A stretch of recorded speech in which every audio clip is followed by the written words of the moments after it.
Turtles, Teenage Mutant Ninja Turtles, Teenage Mutant Ninja Turtles. Heroes in a half shell. Turtle power. As the great Chuck-wielding Michelangelo once said, God, I love being a turtle! I was a huge Turtles fan growing up, so I was excited to try out the Cowabunga Collection, which is a collection of a whopping 13 Turtle titles from the heyday of Turtle Fever, spanning the NES, Game Boy, arcades, and even the 16-bit era.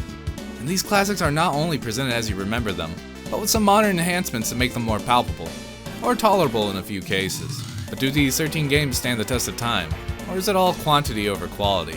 Well, I went through and completed every single game here, yes, even the cursed NES one, to find out. So let's kick some shell and get into it.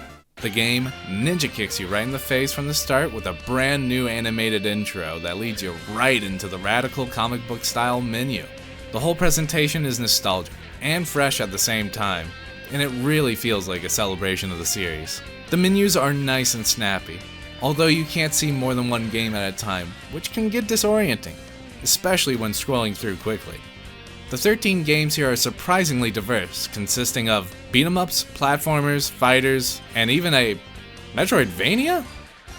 The beat-em-ups make over half the collection, which means you may want to gather a few friends so you can work together and beat the heck out of anyone in your way.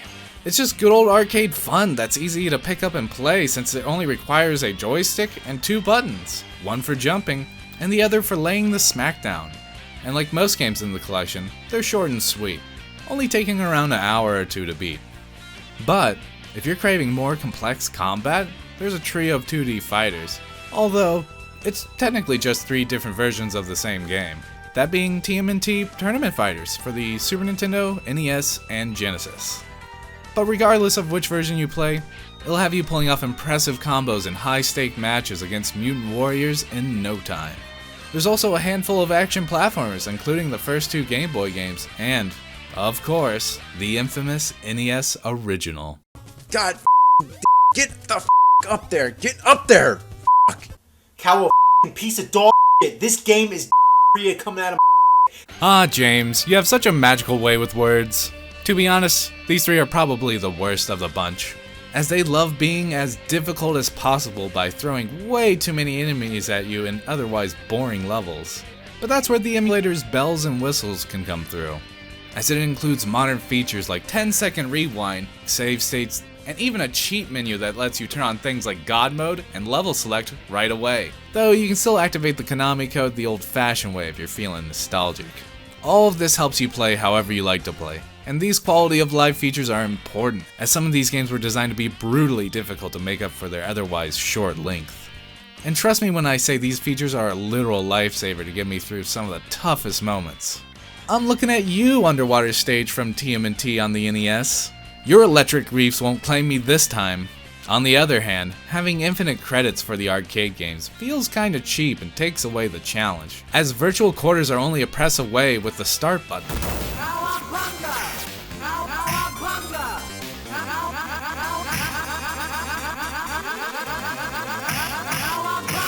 I would have liked an optional challenge mode with a limited set of lives to counter that issue.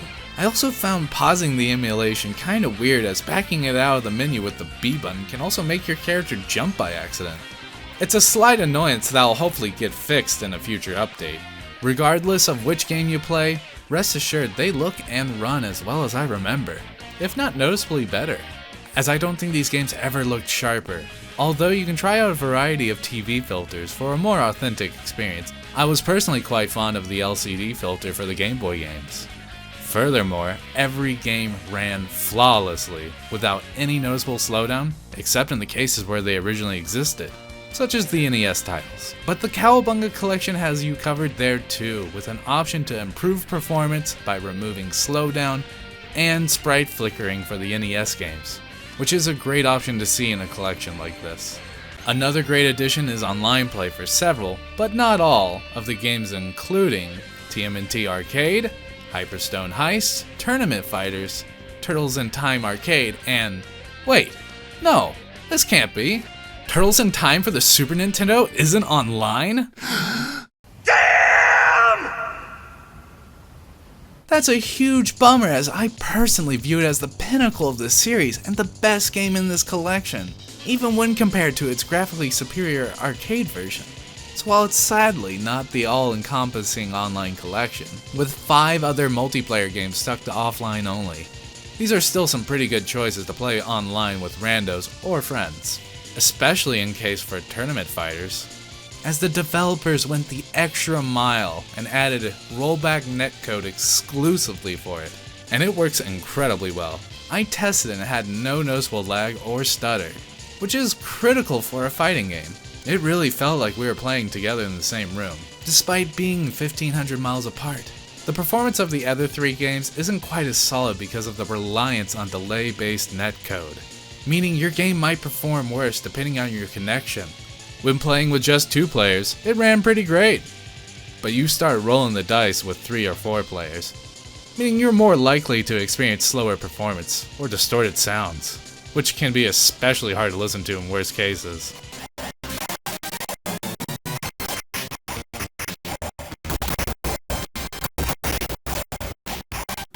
Now you are able to adjust the input delay by up to 8 frames, and I recommend cranking it up to the max when playing with 3 to 4 players, as it still felt reasonably responsive and resulted in a smoother experience.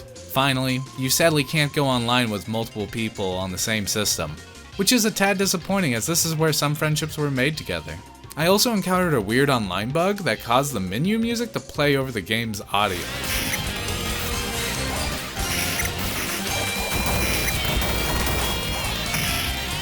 which was extremely annoying to listen to.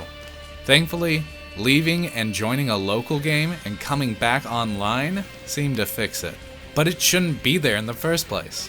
I've talked a bit on how the games are handled in this collection, but let's go over a little bit of the games themselves. First, Turtles in Time for the Super Nintendo remains an absolute classic beat-em-up, and is still one of my favorite games to play to this day, with responsive move and combat that reflects the ninja part of Ninja Turtles. The game never gets old with bashing around the Foot Clan however you like. And the environments are memorable, taking place in all sorts of time periods, from prehistoric times with dinosaurs running around, to a robotic future highway featuring the all-empowering Mode 7. While it may be a port of the arcade game, it offers tweaks and different content that make it feel like a deluxe version, even with the lesser visuals. In fact, almost all the duplicate games here offer something unique and different, so don't ignore them just because they share the same name. You might just like what you find. One example of a nice surprise is that I really enjoyed the NES version of Tournament Fighters. It went with a completely different gameplay approach compared to its bigger brothers on the Super Nintendo and Genesis, where you can suddenly go from a 2D fighter into an intense game of dodgeball? Yep. A power ball sometimes drops into the arena, and whoever grabs it first can launch it for a chance of major damage. And it's awesome, and isn't something that's featured at all in the Super Nintendo or Genesis versions, which play more like that of Street Fighter with its more complex combo system. Look, even the box art claims it's better than Street Fighter. I don't think I'd go that far, but it's still a fun and competent fighter, which is great as the Super Nintendo version is one of the online games. Even the Genesis version offers something unique with its different characters and stages, although it's definitely my least favorite of the 3. While we're on surprises, did you know the third Ninja Turtles game for the Game Boy, Radical Rescue, is low-key kind of an awesome Metroidvania? Mikey has to break his kidnapped brothers out of jail cells hidden around Shredder's massive and interconnected hideout. You even get an entire map to explore, which hey, even Nintendo's own Metroid didn't do on the Game Boy. And even better, one of the collection's enhancements adds actual useful icons in the map and replaces the original dots, which is a great improvement. And cleverly, each turtle essentially acts as a Metroid-style power-up, since each one has their own unique ability that you can use by swapping to them. Michelangelo can hover, Donatello can wall climb, Leonardo can drill through parts of the environment, and Raph can tuck his head into his shell and become a freaking morph ball.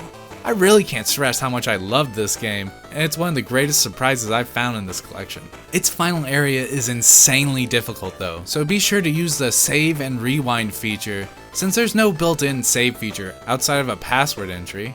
Yuck. Although, no amount of new features could save the original TMNT for the NES from being a janky, unfair, and unfun action platformer. I felt like I ran a marathon in my skull when I finally got to the credits by sheer luck and willpower alone. And while not quite as bad, the first two Game Boy games share the same fate of being mindless action platformers that are just annoying to play, as you'll be confronted by an endless swarm of enemies, but your weapon has the range of a toothpick. Getting slapped around isn't what I consider a good time. But I'm still glad these lesser games are here, as they're a part of the TMNT history, and each has their charm of their own, even if an annoying one. Moving on, Hyperstone Heist is a special game, being a wholly original beat-em-up made exclusively for the Genesis. While it shares a lot with the Super Nintendo version of Turtles in Time, it has some key differences. Firstly, it has a plot that takes you on a journey to unique locations not found in any other title. It also has some of the longest stages in the series, featuring multiple segments. You'll start off in the sewers, then go out on the streets, and then back in the sewers. Okay, while this game isn't always clever, and it shows with some of the writing, it's still enjoyable, if not a little sloppy. It feels like the black sheep of the beat-em-ups, and it's grown on me for being so unique. Finally, the beat-em-up that started it all. The original arcade game was a delight for me to finally see through to the end, especially since it didn't cost me a few hundred real quarters this time. The game is pretty unique compared to its sequel Turtles in Time, with exclusive enemies that add a unique challenge, and fun cutscenes that adapt to the number of players currently playing. Though its moveset is pretty slow and basic, which can make the game repetitive at points, as it lacks the running and dash attack that rounds out the combat in future titles. This is made up for with its fun, interactive, and constantly changing stage design. You'll be knocking traffic cones into enemies one moment, then riding a tubular skateboard on a highway. It's just a shame that the bosses are either boring, spongy, or both. And although it's a small change, the original theme song has been replaced by one that's almost identical, but doesn't quite have the same energy as the original did. Ninja Turtles, Teenage Mutant Ninja Turtles, Heroes in a half shell. Turtle Power. Which is a little disappointing for an otherwise faithful collection. But it's still a good time, even if it gets overshadowed by its better sequel. Oh, and its NES port is here too. But it's just not as fun to play with its even simpler moveset. Be that the case, it is impressive they got it to work at all on the NES.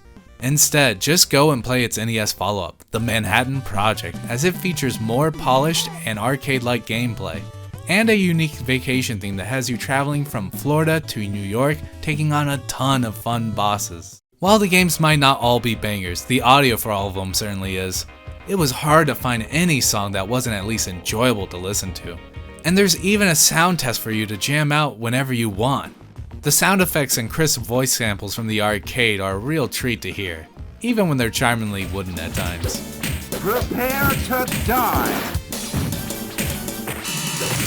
Although some of the sound effects from the arcade games were grating to hear over and over. My toes! My toes! Luckily, the sound effects from the console games are much more palpable, and the Super Nintendo absolutely kills it with some nice meaty sounds. Like when you hit a boss and then they explode. Now, no truly great retro collection is complete without a gallery, and the Cowabunga Collection has one of the most impressive I've seen. Dubbed the Turtles Lair, this gallery visually recreates the lair from the cartoon series and has a staggering amount of content both in and outside the TMNT games. From radical old magazine ads to actual scans of the entire boxes the games came in, including the original manuals. I just wish it was possible to bring up during gameplay. I was impressed by the sheer amount of informational material that was provided, along with the intuitive controls and UI to navigate.